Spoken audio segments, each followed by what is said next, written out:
Good morning, good morning. Can I get your name? Bree. Bree? Hey. Bree? Bree. I said hey. Oh, hey, I'm sorry. Where you from? I'm from Philly. From Philly? Okay, okay. All right. How old are you? 32. Are you from this section of Philly?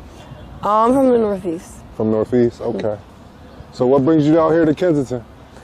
Well, drugs. Drugs? Initially, yeah, I came down here to get high when I was younger. Now, what's your drug of choice, if you don't mind me asking? I do fentanyl. Fentanyl? How often do you use the substance? Every day. Every day? Every day. Yeah, multiple times a day. And you've been doing it for years? Yeah, I've been getting high. I've been getting high since I was like 10, probably. I'm 32 now. I'm not on dope, though. I started doing dope when I was probably like 19 or 20. And Young age. yeah. In my generation, we pretty much all like kind of have the same little story. Same story? It's kind of sad, yeah. What's the story? Somebody got hurt. You start taking pills, and then it escalates. Is that your story? Is that how it started with you? I dislocated my knee. I was playing soccer, and I was dancing. I was playing soccer. I was a ski instructor. I had a lot going for myself, and I dislocated my knee, and I started taking Vicodin. Yeah. And from there, yeah, it escalated. it took off? Yeah, the milligrams went higher, the money went higher, the money in my pocket went lower.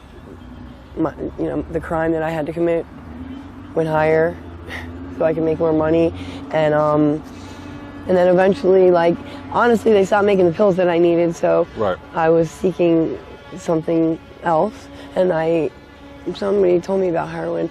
They had it in my neighborhood. They had heroin in my neighborhood, and I tried it. From a friend introduced you, or yeah, I wouldn't consider them a friend at this point in time, but yeah, a neighborhood. It was like a neighborhood acquaintance who, like, everybody went there. Their parents let us get high. Their parents got high. Right. You know, and I had a really sheltered upbringing. I had good parents. Upper class. Yeah, and I didn't really know what it was hitting for, and I didn't know what I was really getting into, and I guess I rebelled a little bit. Right. It was about the drug too, but it was like a rush a little bit. It was breaking the rules. How does your family feel about your drug addiction? My family wants me to get clean. We don't really talk, but I know that once I do go to rehab and I get clean, they're going to be there for me. Is there a reason they don't speak to you? My mother practices tough love. Tough love? Yeah. How about your father? He practices whatever my mom tells him to practice.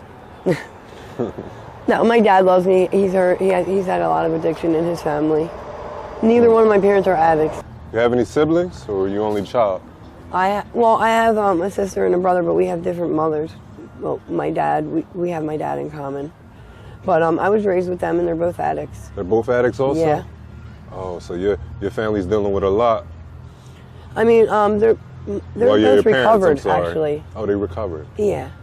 And my brother's in the Army, and my sister has 2 kids, and she's on Suboxone. Do they ever try to reach out to you or motivate you to quit the drug? Not really.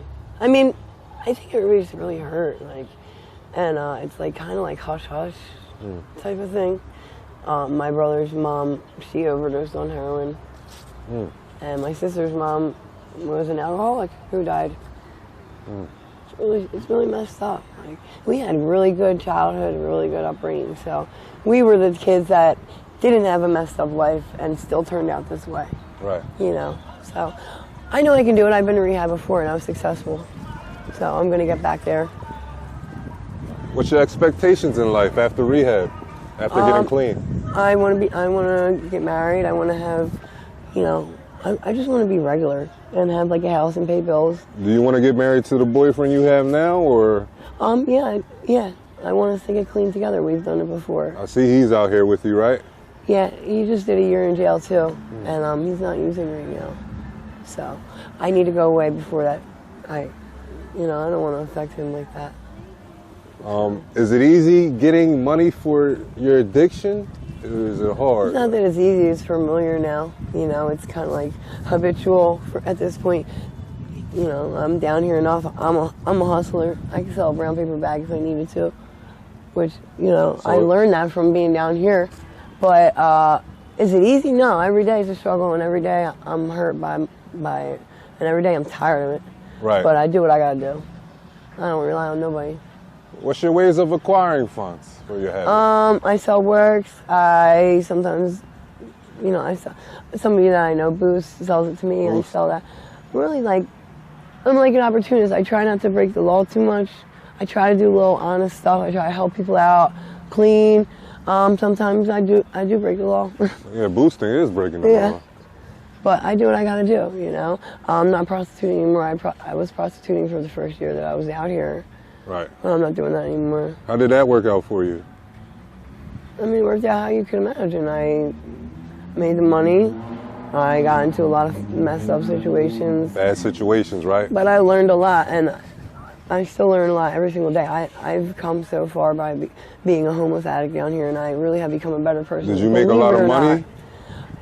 Yeah, I did. It was when I first came out here, so I still, you know, I still looked like a little innocent girl, and the creeps took advantage of that. I made a lot of money, yeah, and I made a lot of mistakes too. So, and how did you end up quitting? I met my boyfriend. Met your boyfriend? And he was like, this ain't gonna happen. So I thank God for that every day, because he didn't want me to do that, and it could get really bad for the girls out here. How long you been with your boyfriend for? 3 years. And how did you guys meet? We met at a methadone clinic. Methadone clinic? Mm-hmm. How long you been running the streets of Kensington for? Running the streets or living down here? Like being out here, living out here, yeah. Like 2.5 years. 2.5 years? Almost 3, yeah. And you're homeless? No, I'm not homeless right now. Okay, you have shelter. Room. Mm-hmm. Oh, okay, good. Yeah. Room. Yeah. I'm like halfway where I'm like half-assing it. How much does your room for rent cost? $20 a day. $20 a day? Is that easy to acquire? No, it's not. It's hard to make $1 out here. It's hard. But I do it. Just because it ain't easy don't mean I don't do it. Well, how much do you spend on your addiction a day? Well, the sky's the limit. I mean, but probably like $300 a day. $300, and it's hard to have the 20 for room to rent? It's hard to make $1. You just said you make $300 a day. I have an addiction, and a habit. My money goes to that. That's why I'm stuck down here. That's my, you know what I mean? So you managed to pay your room for rent first, right? Oh, I might pay it second, but I make sure I pay that because I'm not. I did 2 winters out here. I'm not doing it again. 2 winters? Yeah. Summer, winter, spring. It's all hard out here. How here. did you survive? If I don't have my bed and my pillow, I'm not comfortable. A lot of faith. It was a lot. It's hard. But homelessness is a choice. It's a choice? Don't ever think it ain't. Yeah. I don't think it's a choice, because some people didn't grow up in the same, households, or don't even have households. Everything in life is a choice. Somebody holds a gun to your head, you still make a choice. You gotta make a choice. Someone holds a gun to your head and says, whatever, do this or that. You're still making a conscious decision. Have you been in a predicament like that? Absolutely. I mean, you still make a choice. How many times? You know what I'm saying? That's not important. But what I'm saying, my opinion about homelessness being a choice is because there are options, like such as shelters and whatever, missions and stuff like that. People don't want to follow somebody else's rules, or they don't want to pay rent, or they don't want to take urine tests or something like that. Right. There's always stipulations that somebody doesn't want to do. They want to, just like me. I'm choosing this because I don't want to, you know what I mean? Yeah, I rent a room, but before that, I didn't want to pay for the room, or I didn't want to abide by my parents' rules. That's why I was homeless, and that was a conscious choice I made. That's my opinion. It might not be, it might not be your opinion, but for me, that's what I see out here, because you can get into a shelter, but you have to do certain things. Right. So, Yeah, we're not going to debate out here. I'm sorry. I don't want to debate with you. That's why that's my opinion. I'm just saying, what about the mental ill? Well, yeah, that's different. Well, I mean, when you're mentally ill, What choice do you have to be mentally ill? Right. You know, There's a lot of that's them not a running choice. around here also. Sad to I mean, say. you know, people that have the capability to choose. You know, or I'm not talking about like veterans or disabled people. I mean people like addicts. Is it dangerous out here on the streets of Kensington? Yes, it is. Can you explain the dangers? What could possibly happen? You know, I need you to save somebody's life right now. Well, first and foremost, every day there's multiple shootings. Just a couple days ago, 11 people were shot standing at the bus stop. Innocent people get shot every single day. And, you know, it's not funny at all, but if you're a woman and a child, you're most likely going to get shot before somebody who's actually selling drugs or committing crimes out here. If you're innocent, you really have a high chance of getting shot out here. People are selling drugs every day, and they carry weapons. There are so many ways that you can get hurt or killed out here. I heard the shooter got caught. Like, this is crazy. Right. Yeah, I heard he got caught. But that does nothing. It does nothing, right? No. Plenty of sickos and weirdos out there. Something just happened a couple months ago where somebody was barreling down Allegheny Ave and ran into the train station and decapitated some people. Like, I know people that were killed in both of these incidents. I know people that are killed every day. You know what I mean? I've witnessed multiple shootings on drug blocks. It's really bad out here. Kids can't be kids. It's bad. Right. Do you miss your old environment? Do you want to get out of this lifestyle? Yes, I do. And I really need to work on myself and go to rehab. Yeah, I need a break from the drugs, but it's more than that. I just need a break altogether. I need to love myself more. Okay, definitely do. Where do you see yourself in 6 months? I see myself in rehab. Actually, hopefully I'll be in like a recovery house by then, because I want to do the whole thing. I want to go to rehab and then recovery. Yeah, because I didn't get like this in 30 days. So I need long-term help, and then outpatient, and then hopefully housing, because I still need help with that. I'm going to be probably a little messed up for life. Like, I've seen a lot of traumatic stuff out here. Do you have any children? I have one. Yeah, she's 5. Oh. Yeah, and I need to get back to her. So I know she's suffering. missing you right now. When's the last time you seen her? Probably like a year. I don't know. For me, I stay away altogether. Stay away? Yeah. Till you get well, right? Yeah. I don't want to damage her, and I know that's probably not the best thing, but I need to get clean. There's no excuse at all. How much clean time do you have under your belt? I think the most I have is probably like 30 days in rehabs. The biggest thing for me is once I go away, I need to never come back to Philadelphia. 30 days and been using since you were 19? Yeah. Yeah, I've been coping by using drugs for a really long time. Yeah. But I see a better life for you. I do too. Thank you. Yeah, I definitely do too. This is not it for me.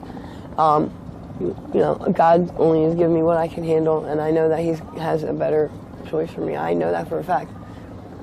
Absolutely. What's the first thing you're going to do when you get clean? I'm going to see my baby. Say that again? I'm going to go see my daughter and put everything into her. You know, I can't make up for lost time, but I can be there from that point forward. I just wanted to hear you say it twice so I know you mean it. I absolutely do. She deserves everything. Right. Now, I'd like to thank you for your time. Thank you. Been a wonderful interviewee for me, Bree. Brianna, Thank you. I'm assuming. Yeah, you guys were trying to get me to do this for a minute. Yeah. That's a lovely name. Thank you. Thank my mom. If I catch you out here again? Absolutely. Anytime. I'm going to be mad at you. Oh, no, you better not. Yeah. Don't let me catch you out here again. If I do... You got it. Get well, okay? Get clean. Yeah. Thank you. See you again, okay? Yes. Right. No. Join All Time Media's Patreon for exclusive content and behind-the-scenes content and face-to-face live video chat. Thank you, guys.